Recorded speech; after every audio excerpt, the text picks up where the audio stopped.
but I'm making this video because I'm encouraging myself and I'm encouraging you who is watching this, who's in their practicum journey, who wants to become a mental health counselor, or even whatever journey you're in and you're applying for it.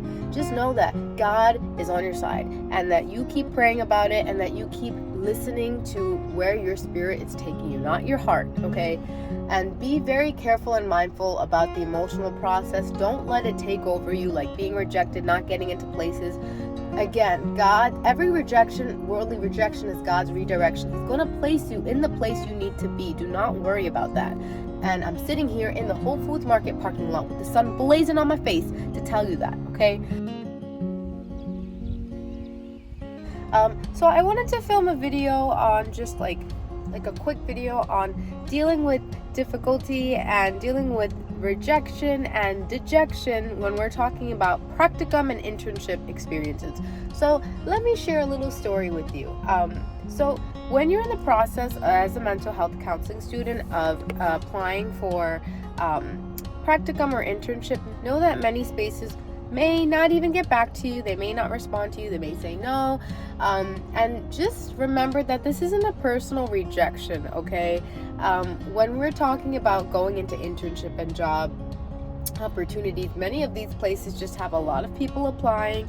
Many of them don't meet the requirements or standards of your school, of the program that you're in. So just understand that has nothing to do with who you are, what you're able to bring to the table, and know that every rejection is a redirection. God has a specific place, a specific environment for you, specific people for you to work with. So please don't let a rejection deter you from trying or from making you feel like you're not doing a good job or that you're not a good student or that you're not going to get into a good place.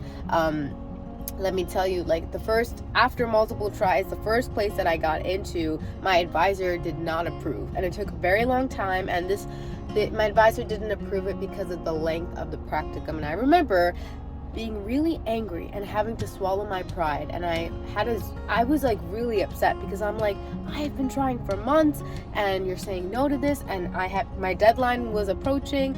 So I remember on the FaceTime call, I prayed beforehand and I asked God, I'm like, please, if this is of you, let her accept it and let her allow me to go there. So when I told her everything, she still wasn't about it. And then I swallowed my pride and I said, you know what?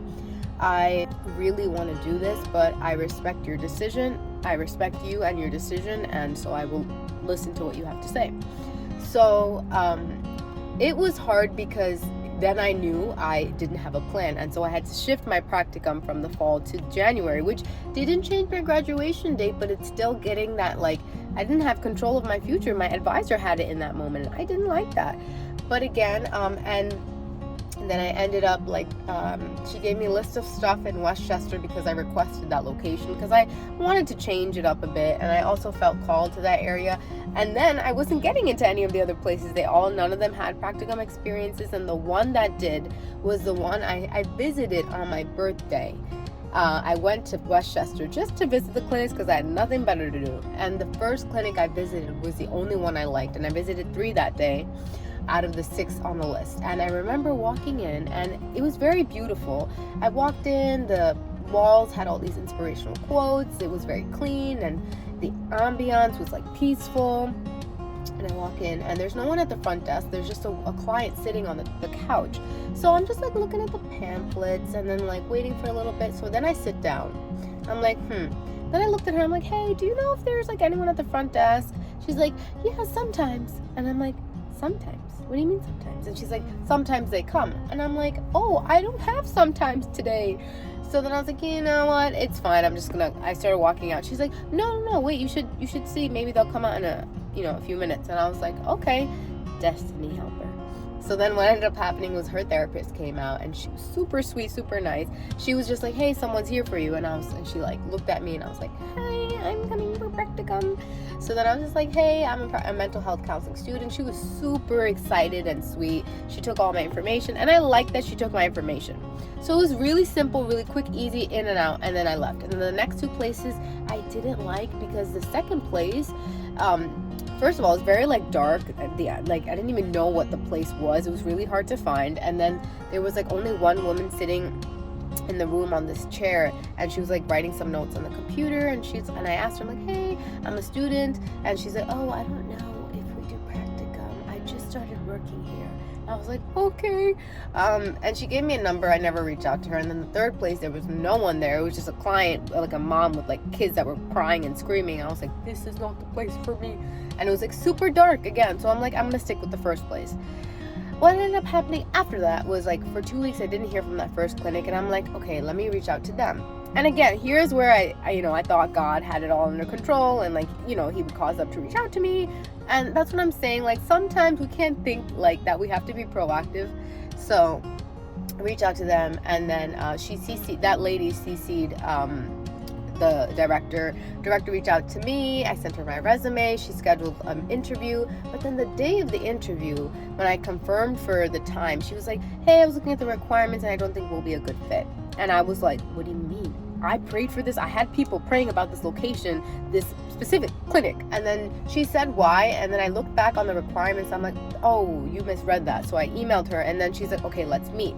So we met, but she still had some hesitancies and reservations. And there was one more thing I had to check in, which was about like getting our own caseload. Were we allowed to? Because they were a very small clinic, and she didn't think it was an optimal practicum site, and other practicum students applied, but they had the issue of having their own caseload. So then I emailed my advisor. So the meeting was nice. It went well.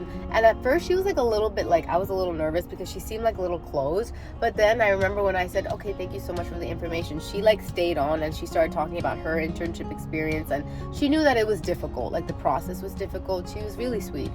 And then I emailed my advisor, and then my advisor corrected that, and she was just like, no, we do want students to do caseloads. So I was like, cool. I emailed them back, and then afterwards we were going to move forward with the next steps. So at this point that I'm making the video, I don't have full assurance if I did get into that place, but just I'm not wavering. I remember the whole day I was upset at God. I'm like, but you told me. But everything, I thought this was the place.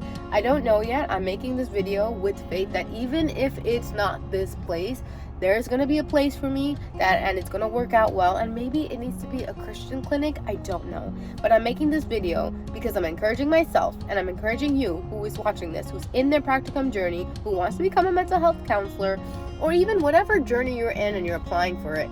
Just know that God is on your side, and that you keep praying about it, and that you keep listening to where your spirit is taking you, not your heart, okay? And be very careful and mindful about the emotional process. Don't let it take over you, like being rejected, not getting into places.